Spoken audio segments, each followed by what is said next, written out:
Hello, Dick. Busy, Uncle Jack? Never too busy to talk to you. That'll be all right, Jim. Let's go into the office. Oh, at last it is. Yes, sir. It's all done. There she is. Handle it with care. That's first rate, Dick, first rate. You followed your original plans very closely. Hardly changed them at all.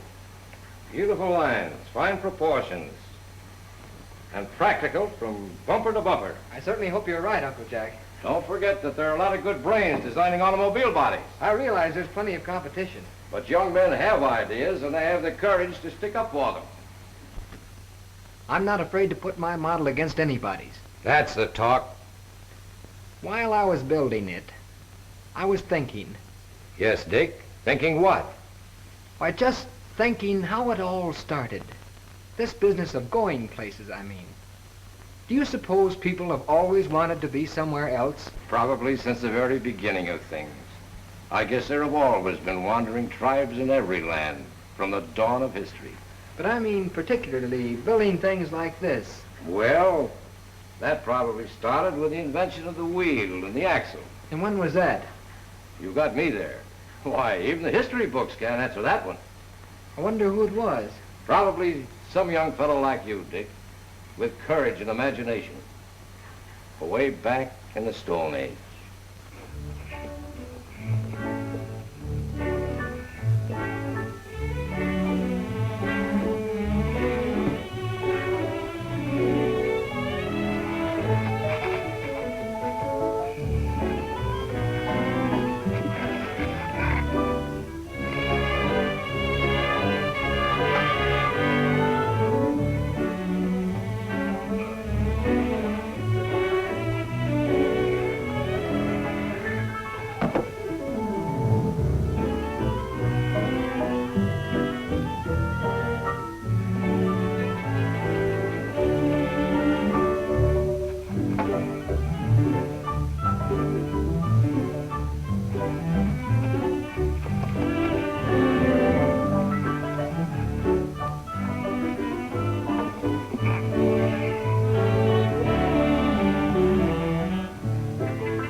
might have been some young fellow like you who thought up the wheel and the axle. Why, he might even have got the idea from the petals of a flower on the stem. That's right. Maybe a daisy. It does sort of look like spokes of a wheel without a rim. Well, we're still a long ways from this. Many thousands of years. Oh, I've got something around here that may help you. What is it, Uncle Jack? It's a book that can explain it better than I can. Here it is. An outline history of transportation. Well, that's just what I was looking for. Let it talk to you, Dick. It has a great story to tell. Well, thanks a lot, Uncle Jack. I'll start right in on it.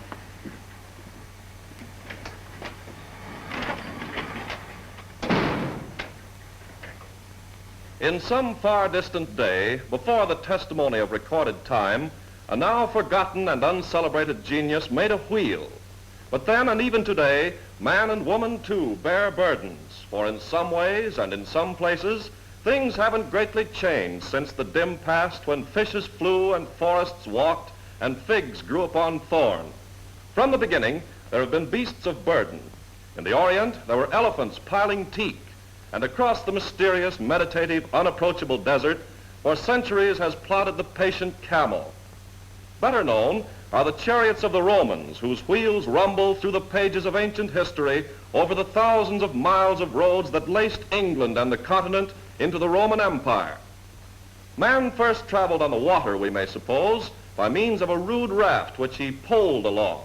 Later, he learned to hollow out a log to form a boat, and still later, he fashioned a finer, swifter, and more graceful craft of birch bark. The Egyptians rigged a sail more than 8,000 years ago, but the best remembered vessels of antiquity were the galleys with their banks of oars, sometimes one bank, and often as many as 5. They served as transportation for the Greeks and Romans, and also, when armored at the prow, as battleships. Always there have been sailormen to sail the multitudinous seas, men who yearned for the sting of the salt spray, and who said, "I must go down to the seas again, to the lonely sea and the sky, and all I ask is a tall ship and a star to steer her by."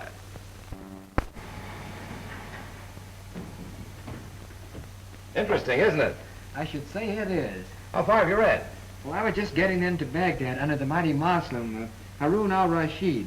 Why, even the names are exciting. Those were exciting times, too. The book says, this was the age that gave birth to the guilds of craftsmen, those strong local organizations that gave so much of character and worth to the life of the Middle Ages. That's what they say, and I believe it, too. Just how did they work? Well, when a boy was 16, around your age, he was apprenticed to a master workman. For 7 years, he lived with a master and worked under his direction. That certainly was a good way to learn a trade. None better for those times, Dick. From the old guild came true craftsmen, where the training was rigid, and the apprentice was bound to a high standard of sincere and honest workmanship. You know, Uncle Jack, I'd like to have lived then. Maybe you did, Dick. Who can say? Maybe you did.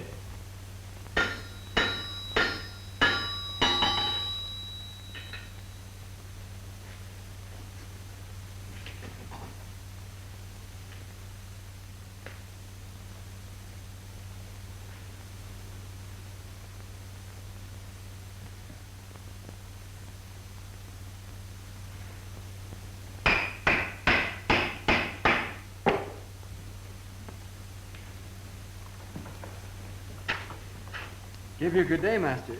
How now, Richard? Thou dost well to rub the sleep from thine eyes, for the broad day is upon us, and we must end our task ere nightfall. Master Johann. Well, boy? I doubt not that you have long since well considered this matter. What matter mean you? Our coaches are well and truly made. Ah, be quite sure of it. And yet upon the highway there is such a monstrous shaking of those who ride within that I do sometimes wonder how their very teeth continue firmly fixed in their jaws. Upon my life, boy, do not stretch your privilege. Your pardon, Master Johann. But may it not well be that one day the occasion will drive us to build better than we now build? Death in life, Richard. Come to the matter. What mean you? Only this, master. Should another coachmaker hit perchance upon a way to ease the rattling bones, then surely beyond doubt we should lose our custom. Not so fast, boy. There are more ways of killing a dog than choking him with butter. If the nobles be shaken in their coaches, then let them mend their highway. Have done, boy, and let's about our business. But Master Johann, not to put too fine a point upon it, I have a plan wherein we cannot fail, I do well believe, to banish all this buffeting of juiceless, creaking joints. Prithee hearken, master. Speak on, Richard. To shield the burden of the coach from imperfections in the highway would be a consummation devoutly to be wished. Is it not so? Verily, verily, nimble-witted youth. Say on further. Then let that burden cradled be in stout and sturdy thongs of leather. So will it sway its level untouched by ruts and hummocks in the road. So like the bounding hare, it will spring over jutting crags in its path. Exactly, master. It will spring. Of faith, unless I be a motley fool, I am well content that there, boy, thou hast something. For centuries, adventurers who longed to visit far places were compelled to travel by ship. Others sailed the seven seas in quest of all manner of goods. Remember, it was a western route to India and the treasures of the East that Columbus sought. It is written that Cleopatra's ships brought her ebony and myrrh, spices and cashmere, ivory, apes, and peacocks from distant lands. So the Spaniards sailed the main in their haughty, even imperial galleons. The Dutch drove close bargains when they put in with their stout merchantmen. The British East Indiaman was known in every important port on the other side of the world. And finally came the Yankee clipper, whose snowy spread of canvas bellied on many a horizon, the while her weather-beaten New England skipper shrewdly scanned the alien scene. By mid-century, many hundreds of intrepid pioneers turned their faces toward the setting sun and fared forth into a strange country, facing unknown dangers with steady eye and dauntless courage. Crossing the trackless prairies in the rocking, pitching schooners they called covered wagons, they took the first firm steps toward the ultimate winning of the West. Meanwhile, things were happening on the sea. So early as the first quarter of the 19th century, the first iron ship, in apparent defiance of natural laws, rode the waves. And in the last quarter of the century, the iron vessel was replaced by the steel ship. Rudimentary it seems now, but it was majestic then. But on the Mississippi, the lumbering stern wheelers still plowed along, and now and then could be heard that famous cry, destined to be the name of the man who wrote of life on the Mississippi, the cry of Mark Twain. Hand in hand with the development of ships went the improvement of land transportation, with the application of steam to the problem of moving the world. By the middle of the 19th century, one could travel by railroad train from the Atlantic seaboard to Chicago. Noisy those coaches were, and dirty too, slow indeed, and equipped only with hand brakes. But they got people from one city to another, which is the main consideration if you want to go places. By 1867, a transcontinental railroad had been completed, but still for years scarcely anybody traveled for pleasure, and only the very wealthy traveled in any sort of comfort. Then, at the turn of the century, came the amazing innovation that was to liberate the individual, rich and poor alike.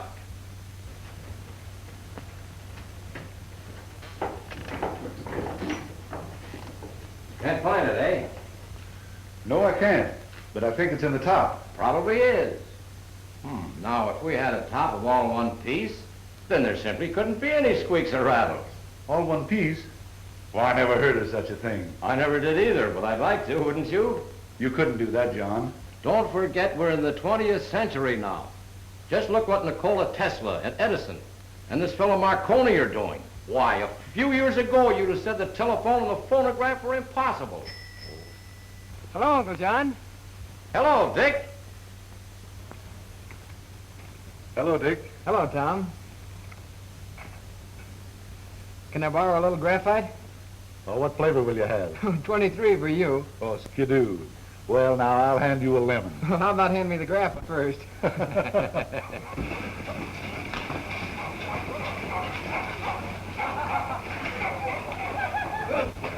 It's Doc Whitcomb.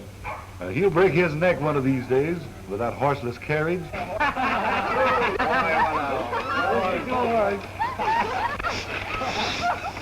I see by the paper a young fellow drove an automobile like that from Detroit to New York. And he made it in 7.5 days. Not me. I'll stick to my horse.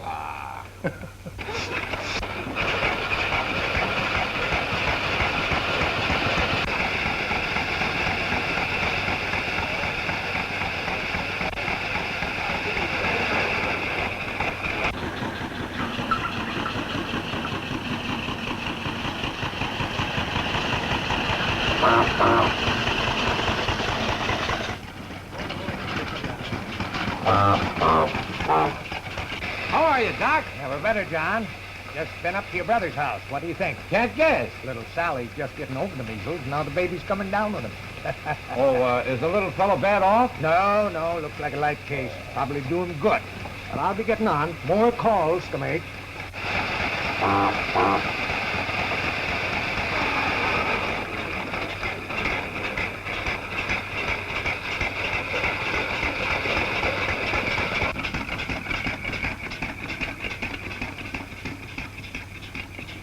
Isn't that wonderful?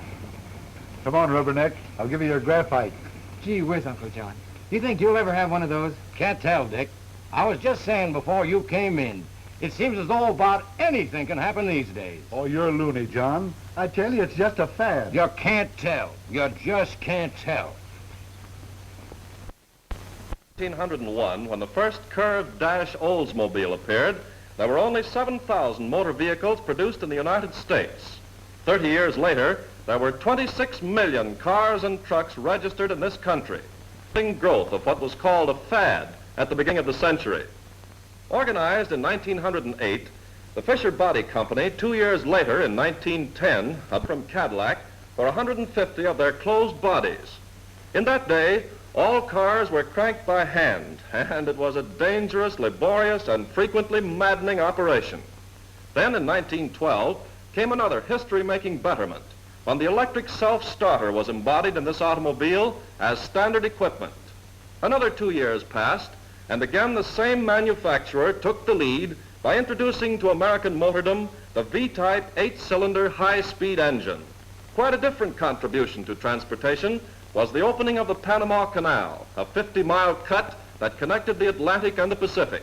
A long period of research and development culminated in 1923 with the introduction of Duco, by which an automobile was given not only a finer and more durable finish, but also the process was shortened from a month to 4 days. As motor cars gained in power and speed, the need arose for safer and more positive brakes. That problem was solved by the introduction on the 1924 Buick of four-wheel brakes. Still another milestone on the road to safety in motor cars was the introduction of safety plate glass in 1926. Probably no single feat in this business of going from one place to another so captured the heart of the world as the solo flight across the Atlantic of Charles Lindbergh. What a tumultuous welcome he was given on his return to New York in 1927. That same year, the first of the vehicular tunnels under the Hudson River was completed, a tube nearly 2 miles in length. An epical voyage was made in 1929 when the Graf Zeppelin flew around the world. Meanwhile, far down under, Admiral Byrd was flying over the South Pole. That same year, two countries were joined by still another bond, the Ambassador Bridge that was flung across the Detroit River as a tangible evidence of more than a century of neighborly friendship between Canada and the USA. And incidentally, at this point, the Dominion is south of the United States, believe it or not. New peaks of luxurious motoring were scaled in 1930 when the first 16-cylinder car was offered to the public. Surely there was never before such a superb power plant as this. That same year, a motorboat traveled at the astonishing speed of more than 77 miles an hour to retain for this country the international Harmsworth Trophy. The automotive engineers were releasing season after season the fruits of their study and experimentation. For the health and comfort of driver and passenger, no-draft ventilation in 1933 was a welcome refinement. Knee action in 1934 was another great achievement, smoothing out the roughest road and absorbing shocks so that the passenger rode in cradled ease never before dreamed of. Truly, we seem now to be attaining the ultimate in swift and luxurious transportation. Crowning their efforts, the builders in 1935 surmounted the bodies with a solid steel turret top. Here was the strongest and safest automobile body that ever traveled a highway. Across the continent streak streamlined trains, cutting schedules by hours and diesel-powered in the modern way for speed and economy. Regularly, between San Francisco and the Philippine Islands, plies a fleet of China clippers, great flying boats that skim the vast Pacific. On the eastern seaboard is another marvel of our time, the huge ocean liner that spans the Atlantic in just a few days, bringing our continent and England almost within hailing distance. Most of us little realize how much we depend on others in our daily life, how difficult it would be to get along without quick and cheap transportation. Let us look about the average dinner table and examine origins. The rug comes from Turkey, the silk in Dad's tie and Mother's stockings from Japan, the rubber in the percolator cord from Africa. The coffee is from Brazil and the tea from China, pepper from India, olives from Italy, sardines from Norway, cheese from Switzerland, marmalade from England. The oranges are from Florida and the lemons from California. From Oregon come apples and from Michigan celery. Texas sends pecans, Maryland oysters, and Delaware peaches. Not to mention duckling from Long Island, scrapple from Philadelphia, and beans from Boston. People and things roll over the roads from coast to coast and from the Great Lakes to the Gulf. And what roads? In 1910, there were only 200,000 miles of improved highways in the United States. Now, there are more than 3 million miles.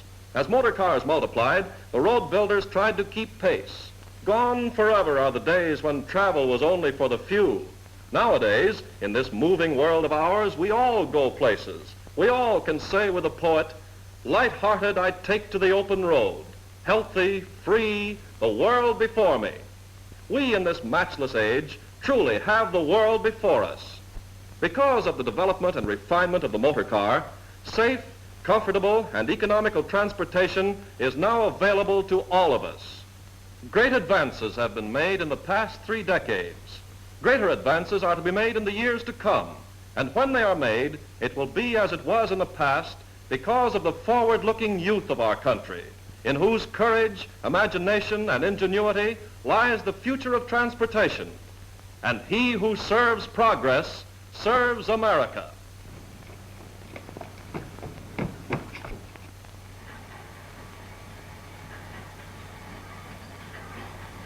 Look, Uncle Jack, look. Well, Dick, what's the big news? I did it, Uncle Jack, I did it. Did what? Let me see. I've won. Think of that. My model has won. I'm so glad, but you deserved it. Isn't it wonderful?